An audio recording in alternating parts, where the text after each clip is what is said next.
outstanding efforts of the men and women of the U.S. Border Patrol and the Office of Field Operations on the border have helped us achieve what we've achieved so far. Our men and women on the front lines have responded to a very difficult situation at the border these past few weeks with unmatched professionalism.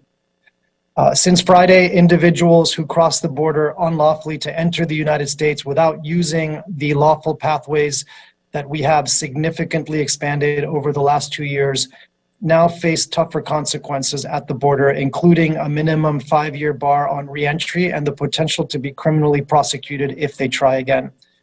We have also begun implementing the new circumvention of lawful pathways rule at the border, which places a common sense condition on asylum eligibility on those individuals who enter unlawfully without taking advantage of these lawful pathways at the border, including the CBP-1 mobile application, which has been also expanded to allow up to 1,000 people a day to cross through this safe and orderly means at the border. And we are continuing to maximize our use of expedited removal, both out of CBP and ICE facilities, to remove individuals much more quickly than we ever have before under Title A processes. We continue, of course, to vet all non-citizens we encounter against national security and public safety systems in order to ensure that dangerous individuals are detained. What we have seen over the last few days as we transition from Title 42 to Title 8 processing is the result of nearly 2 years of preparation, a whole-of-government approach, and a return to regular order, even as we continue to operate in the confines of a broken and outdated immigration and asylum system. We continue to make the message loud and clear to intending migrants. Use the lawful pathways that we have expanded and provided, or face the consequences of choosing dangerous, illegal options only to be returned to your homes. I'd like to take a moment to provide you with some quick updates of what we've seen on the border since our last briefing. Since Friday, hundreds of non-citizens, including Venezuelans, Cubans, and Nicaraguans, have already been returned to Mexico under Title 8 authorities. And since we resumed Title 8 processing on Friday morning, we have repatriated thousands of non-citizens, including single adults and families, to more than 10 countries, such as Colombia, Honduras, and Peru. Thousands more are currently being held in CBP and ICE facilities and moving through the expedited removal process in a streamlined and fast manner. In our facilities, they are being interviewed by hundreds of asylum officers who were surged over the weekend at levels we have never seen before to support credible fear interviews. And they are also having their cases heard by immigration judges if they appeal a negative finding. Individuals will be removed if they do not have a valid legal basis to remain, including if they do not overcome the rebuttable presumption of asylum ineligibility that is part of the new circumvention of lawful pathways rule. And these removals, as I think everybody knows, will carry with them a 5-year ban on reentry and the potential for criminal prosecution. Looking forward, we will continue to manage these encounters without losing our focus on the safety and security of the non-citizens in our custody, of our personnel, and of our communities. And we continue to closely follow some key developments. First, and as I discussed on Friday, we know full well that the smugglers will continue to use the transition in authorities at our border to spread disinformation to migrants. They will look for any opportunity to make a profit at the expense of vulnerable individuals. And we will continue to communicate clearly to intending migrants about what the changes to Title 8 means, about our actions to disrupt smuggling, and our established policies and consequences at the border. We are working closely with the State Department, our embassies, and our foreign partners to continue to publicize the repatriations that are taking place and the enhanced consequences that are in place at the border. The second, we continue to be concerned about the impact of litigation on all of the things that we are doing. As I mentioned on Friday, these lawsuits come from both sides of the aisle and clearly demonstrate just how fundamentally broken our system is. And I know I've said this before, but I won't let the opportunity go without repeating it. We have now experienced these surges in migration for the better part of 2 decades under presidents of both parties, and we will continue to see them until and unless the US Congress comes together. We are committed to working innovatively within our statutory authorities to deal with the challenges we are facing, but we do ultimately recognize that without bipartisan congressional action, we are going to continue to see these surges and challenges on our border. We believe our approach is a common sense one that recognizes migrants will wait to come to the United States and not place their lives in the hands of smugglers if we make lawful pathways available and easy to use. But we recognize that there must be significant consequences in place for those who do not wait and who cross our border unlawfully. However, the situation on the border is very fluid. This is a continuously evolving situation that we are monitoring in real time. And we recognize, as our secretary stated yesterday, that our plan is going to take time to yield results and that we are confident it will deliver those results over time. Again, we know this is early and we will continue to bring the full weight of the federal government to ensure a safe, orderly, and humane process at our border. And we will continue to do our best with the resources we have and as we operate in this broken and outdated immigration and asylum system that we've inherited. So with that, I will turn the floor over to Marta Youth from the Department of State to discuss all of the continued efforts to engage with foreign partners in this space. Thank you. Thanks so much, Blas. And I'll pick up what Blas was saying specifically on lawful pathways. What we are seeing is people really making a use of lawful pathways in a big way. Parole processes, family reunification processes, existing labor pathways. We've led the largest expansion of legal pathways in decades and established new rules to direct people to lawful pathways instead of making the dangerous journey and entering irregularly. And we're starting to see this shift of people understanding that it is to their advantage and life-saving to use a lawful pathway rather than to put themselves in the hands of some unscrupulous actors in the region. You know, forced displacement in the Western Hemisphere has reached historic highs. 100 million people globally are forcibly displaced, and of those, 20 million are in the Western Hemisphere. Migration impacts every single country in the region, and no one country can provide solutions for millions of displaced people on their own. Addressing the challenges of irregular migration, providing protection to refugees and asylum seekers, and offering these lawful pathways have been key priorities of this administration. We've been working on safe, orderly, and humane migration management from day one. We brought countries together at the Summit of the Americas, where 21 countries endorsed the Los Angeles Declaration on Migration and Protection. And countries are really stepping up to do things that they weren't doing before in a coordinated effort to help all of us respond to the challenges around migration in this hemisphere. In addition to expanding access to lawful pathways, we're also leading regional efforts to support provide life-saving assistance, bolster access to protection for those who need it, and really importantly, to integrate refugees and migrants into the communities. Venezuelan refugees and migrants alone are in more than 17 countries in the region, and generous host countries have been providing for them. One of the several innovative measures that the U.S. government announced in the past couple of weeks is regional processing centers. These processing centers will provide easier access to protection and lawful pathways. These centers will make it easier for migrants to access lawful pathways from where they are and avoid putting their lives in danger moving irregularly. Our international partners launched the website, and it is movilidadsegura.org. On May 11th, it's available in English and Spanish and Creole so that various migrants from different communities can access it. It's an important step towards operationalizing the Regional Processing Centers initiative. The website contains information on processes that will be available through the initiative, and it's going to be updated regularly as new pathways come online and the initiative rolls out. Migrants will soon be able to use the site to request appointments. The site will also be updated to provide information on regular pathways to Spain and Canada that will be accessible through the initiative in the future. It's important to note that the site and the services provided through the initiative are free. So we're encouraging people to, again, visit movilidadsegura.org. And people can also, who are in need of urgent international protection, can also access the UNHCR.org website for country-specific guidance at any time. The United States is committed to considering thousands of additional individuals per month from the Western Hemisphere for refugee resettlement through the U.S. Refugee Admissions Program. The U.S. welcomed 6 times as many refugees from Latin America and the Caribbean in 2022 as during the previous year, and we're on track to more than double those arrivals in this fiscal year.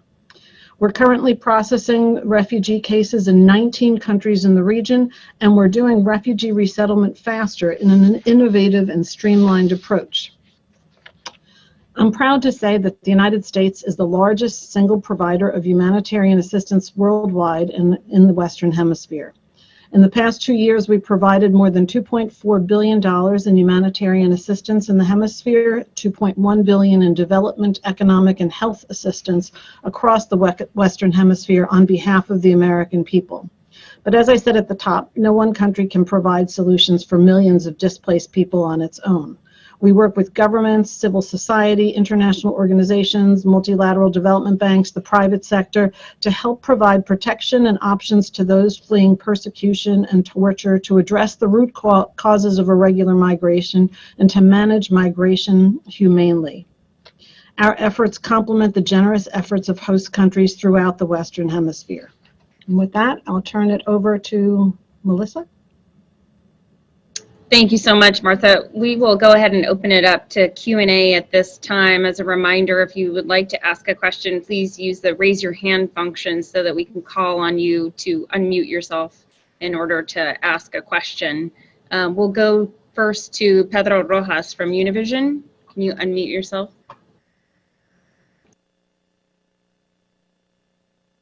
Yes, thank you. Can you hear me okay? Good morning. Yes. Okay. Thanks so much for doing this. I know it's early to tell what the numbers are and if there is a peak and if we have reached the peak and we're going down as far as the transit. I wonder if based on what you're seeing, at least in the last 72 hours, it seems that due to the fact of the changes that were made at the border, folks are just being discouraged to come. Or this has to do with the fact of all the enforcement that Mexico and Guatemala are carrying, and Colombia and Panama as well? Yeah, thanks for that question. I think as as I noted, we do believe it's too early to draw conclusions. I think what we're seeing on the border, though, does reflect, again, just the immense amount of planning and coordination, both within the U.S. government and with our foreign partners that we've undertaken over the last 2 years and accelerated in recent weeks. So I do think, the message that there are consequences in place at the border is an important one that, we hope is resonating. And we also believe that our foreign partners are undertaking key actions in their countries that are helping as well.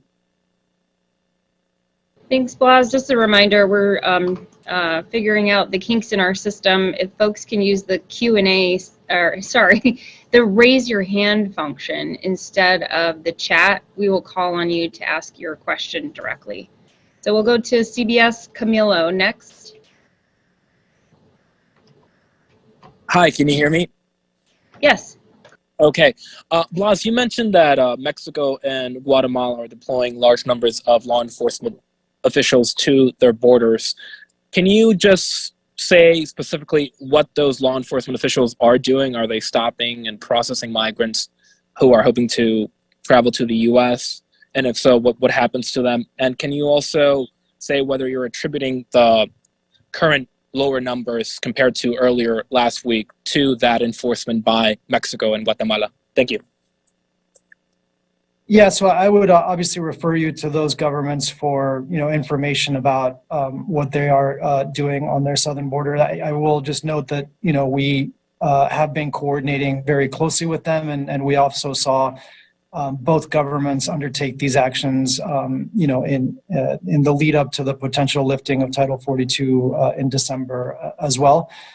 In terms of what we attribute the reduction to, Camila, like I said, I think it's still too early to draw firm conclusions. We are closely watching what's happening. We are confident that the plan that we have developed across the U.S. government to address these flows will work over time, and we are again going to be keeping a very, very close eye on all of this as it unfolds. Thank you so much. Next, we'll go to Jesus Garcia El Diario. If you can unmute yourself. Thank you for doing this. Can you hear me well? I'm not sure. Yes. Thank you. Sorry. So Secretary Mayorkas said yesterday that it is too soon to know or call the new normal at the border, but when can we consider the new normal at the border, and what conditions are you waiting for to consider the new normal? And also, what are the challenges that you are facing against possible criminals and drug traffickers at the border with the alert that you are facing on immigration? Thank you. Yeah, great question. So, I think just in general, as I mentioned at the top, we recognize that there is a historic number of people, displaced in our hemisphere. And so, we, again, believe that it is too soon to draw firm conclusions, although, of course, the decreased level of encounters at the border, we hope reflect, both an appreciation of the new consequences that are in place for unlawful entry at the border, as well as the enforcement actions being taken by our foreign partners to, address migration through their country. In terms of the smuggling networks and the, cartels, what I would note is that, over the last few years, we've seen a fundamental change in how smuggling networks operate in the region. And while it used to be the case that human smugglers and, narcotics traffickers were different people, today, we are seeing the drug cartels increasingly, directing the movement of people, not just in Mexico, but throughout the hemisphere, including through the Darien. And, that is a fundamental change in how smuggling networks operate that, we have been working with our colleagues at the Department of State, the Department of Defense, the Department of Justice, and also our foreign partners to attack these networks, in a comprehensive way. Thanks, Blas. Next, we'll go to NBC's Julia Ainsley. Hey, thank you so much. Last week, Chief Ortiz told reporters in El Paso that I think it was 5 of his sectors at the time were over capacity. Do you know anything about capacity inside Border Patrol processing centers along the border? I know there was a prediction that when Title 42 lifted, it would take longer to process migrants, even if they were eventually going to be removed. And so even though the numbers are lower, I'm wondering where you stand capacity-wise and if you still have concerns about overcrowding. Great question, Julia. So, we are significantly below last week's in-custody levels as of this morning, but our in-custody levels are still relatively high. I would say, it is true that Title 8 processing takes longer than Title 42 processing. And of course, we are also, running expedited removal out of CBP facilities, which is a process that can take a few days. I would note, though, that, over the last couple of years, we have really significantly accelerated the expedited removal process and our ability to issue notices to appear. So, we are managing through the numbers we are seeing so far. I think, extraordinarily well, and I think that's a real tribute to the men and women from U.S. Customs and Border Protection who, are on the front lines doing this. Thanks, Blas. We're going to try to get through a few more. Next, we'll go to the Hills, Rafael Bernal. You can unmute yourself. There we go. Thanks for having this, and thank you for having it on the record again. That's great. So in the lead up last week to the end of Title 42, there was maybe it was a little bit short of a mass panic about it, but it was just a little bit short. One of the primary sources that was telling us that there was going to be a quote unquote surge with the end of Title 42 was DHS. It was either your intelligence or you were overselling the issue. But it really precipitated a lot of people who were talking about an invasion and all that kind of language. What do you think of DHS's role in promoting that kind of anti-immigrant sentiment and language? Well, so I would have to, disagree that DHS plays any role in promoting anti-immigrant sentiments or language. What I will say is that, whenever there's a change in policy at the border, we have seen, smuggling networks weaponize those changes to spread disinformation and drive migration throughout the hemisphere. And, we did see, in point of fact, a significant surge in migration in the days leading up to the lifting of Title 42, and that surge was really within the planning parameters that we have been, talking about within DHS and within the government for some time. So, I think we saw the surge that we were expecting to see in the days leading up to the lifting of Title 42, and since then, I think what we've seen is a combination of the consequences that we have imposed on unlawful entry, and the work being done by our foreign partners, to enforce their borders and these flows, as well as the lawful pathways that we've made available. I think all of these things together, have helped reduce encounters the last few days. But as we continue to say, it is still way too early to draw any firm conclusions, and we are going to watch this very closely moving forward. Thanks.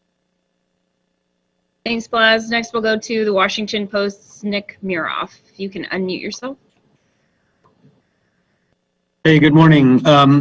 This is a question for Blas, I think. Could you give us like a one-day snapshot of encounters, removals, the number of people, a number of fear claimants to whom the new ineligibility bar was applied? So just like a one-day snapshot of outcomes, and then also wanted to ask, what is the department's plan if the new ineligibility bar is enjoined? Yeah, so I don't have all of those numbers in front of me, Nick. I can tell you that we have averaged, below 5,000 encounters each of the last 3 days, and obviously that's less than half of the more than 10,000 we had encountered each day in the 3 days leading up to the lifting of Title 42. And we have removed, and repatriated thousands of people, over the last 3 days. So, these processes, are working. In terms of the litigation that is out there, I'm not going to speculate about what's going to happen in those cases. We are, confident that we are, operating well within our legal statutory authorities, and we will, defer to the Department of Justice on next steps in terms of litigation if and when there is an injunction in that case. I would say that, and again, just reiterate that we are under litigation for almost all of the things that we do and all of the measures we're trying to implement from both sides here, and that, this just shows just how dysfunctional and broken our immigration system is, and why we need Congress to step up in a bipartisan manner to resolve these issues. Thanks, Blas. We'll squeeze in one last one. CNN's Priscilla Alvarez, if you can unmute. Hi, all. Thanks for doing this. Blas, if you could provide a little more detail on the numbers that you mentioned. You said hundreds of Cubans, Haitians, Nicaraguans, and Venezuelans have been sent to or deported to Mexico. If you could provide some numbers there, as well as what your in custody number is as of this morning. And then separately, in a filing over the weekend, in the parole case, there was mention of returning to notice to report. Has that procedure started? Thanks. Yeah, thanks for those questions, Priscilla. I don't have the exact in custody number in front of me. I can tell you, though, that it is significantly down from where we were, just a few days ago in the lead up to the lifting of Title 42. I believe that we have repatriated more than 2,400 people to Mexico over the last 3 days. And, as well, in terms of I'm sorry, Priscilla, I lost the last piece of your question. Can you ask it again? Yeah, have you returned to using notice to report in the absence of parole following that court ruling? No, we have not, returned to the issuing of notices to report. We are currently issuing notices to appear. As I think I mentioned on Friday, we are concerned about the potential impact of the Florida litigation on the length of time it takes us to process. And again, I think it's important for everybody to know that, regardless of what the way we process people, every individual we encounter is thoroughly vetted against our national security and public safety systems. And, we, detain any individual who might pose a threat, either because they have an outstanding warrant or because they have any affiliation or association with terrorism. So, we, are prepared to, I think, fight that injunction, and obviously we'll know more in the days and weeks to come. Thanks, Blas. Thanks to everyone for joining today. If we didn't get to your question, feel free to email us at mediainquiry@hq.dhs.gov. As a reminder, this call was on the record. Thank you so much for joining today. Thank you to Blas, Martha, and Melissa.